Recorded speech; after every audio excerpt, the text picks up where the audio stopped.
Hey guys, Crypto King here. Another episode. Can't wait to share my new purchase. I actually have a couple new purchases for you guys. I know we talked about maybe doing some sprinkling versus maybe large purchases. I also have a story around the stock I recently got rid of that went up and kind of looked at what that option would have been if I would have kept it versus holding what I currently have now. Just to kind of show the difference. I thought that would be neat for you guys to kind of see like if I would have went this route versus the opposite route, how could that have worked out for me? So yeah, this is the current one I bought here. You guys are seeing it. AMP.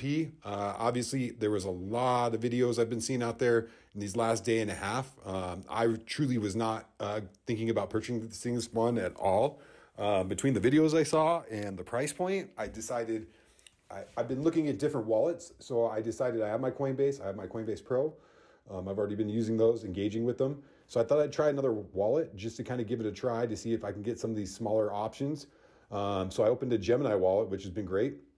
Very similar to Coinbase, I think, the experience. Don't have quite as many cryptos. I know you can trade out of them into other ones a little bit more. So that's like kind of another option on how you can pick up different style cryptos through there. But yeah, AMP. What I did is I told you guys I'd be transparent with each purchase, show you guys live what that looks like. But I did $250. I think it was 50, and then I did 200 later in the day. And it dropped again, so I thought I'd get it while I could, and it actually went right back up. And I did see it jump, and this one could be a real winner. I mean, even at, like I said, a couple $100. I know when you think 100 times your money on $250, you always think, God, if I would only put 1,000 in or 10,000 in. But really, these are the ones I think you really can take advantage of and consolidate those funds, and then maybe buy some of the more solid Ethereums, Litecoins, your Bitcoin, some you're more comfortable with the Filecoins. I think blockchain is going to be the other one that's going to really take off here. Everything that Grayscale seems to place in their trust really goes off. So yeah, that's something I did for you guys. We will track this. We'll see how it goes throughout. I think I looked at the 8-year range. Essentially, it goes from 21 all the way to 28. And I kind of thought that was an interesting range. It really didn't have a jump as high as I think some of the people's candlesticks were thinking. But to me, that's a good thing. I'd rather see that steady increase, know over year after year I'm making good money out of it, than just see a one-time huge jump. So yeah, that's what we're currently looking at. And I know something I shared with you guys the other day was my Stellar Lumen. I did get rid of that. I think if I remember correctly, I bought it at 40 cents and sold it at 40. Held it for quite a while, almost about a month. I had to be a little over a month. And I think today it hit 52. It did come back down, so I wasn't really, I've seen it hit like 47 when I had it in my wallet. I think I thought it going up 10-15% at that period. I think it may even hit 20 at one point percent today. I thought it would have looked a little larger. So I wasn't really that sad. I did use that to buy the Cordano. So I'm excited about purchasing that versus Stellar. I think Stellar is still a very solid crypto. I think it's very, I think I mentioned this the other day, very even keel. It allows you to keep your money a little more secure. There's not as much of a bounce on it, which I liked. I actually liked having that. But I'm actually feeling very similar with Cordano. Cordano actually reminds me a lot of Algorand.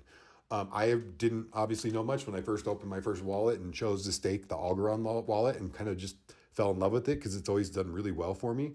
And it's just been solid. I can't say anything bad about it with the APY I'm getting at the 6%. I didn't put a huge amount in there, but it's still working for me, year over year. And I'm excited. I think that one might really take off here. It's always hovers around 137 to 148 or somewhere in there. But I think it's going to be due for a 170 breakout or so coming up. I think that's going to be something it'll definitely look at. And I think you guys may want to keep an eye on if that's something you're interested in. Again, I liked it because it was I just felt very secure with it. I used it as my baseline. I think I also mentioned that in the last video, that it really was a baseline crypto for me off of my other ones to kind of decide where I wanted to be a little more risky or maybe more conservative. So yeah, I still have the 24 shares of the Decentraland as well in the Gemini account. The only one I'm going to really try to kind of focus on these next couple of days, keep an eye on it, see if maybe I can get some more if it starts to run. I've really been focusing more on that. If it starts to run versus me kicking myself for not buying more, is keeping an eye on it, because I tend to, when I have in my wallet, I keep a little bit closer of an eye on it.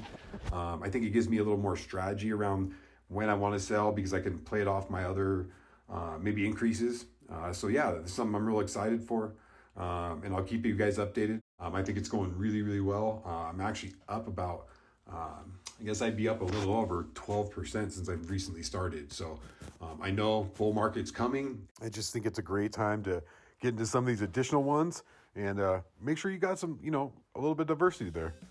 Hey guys, I really appreciate it. Hope you enjoyed the episode. Thumbs up if you guys get a chance. I'd really, really appreciate it. All right, guys. Crypto King out.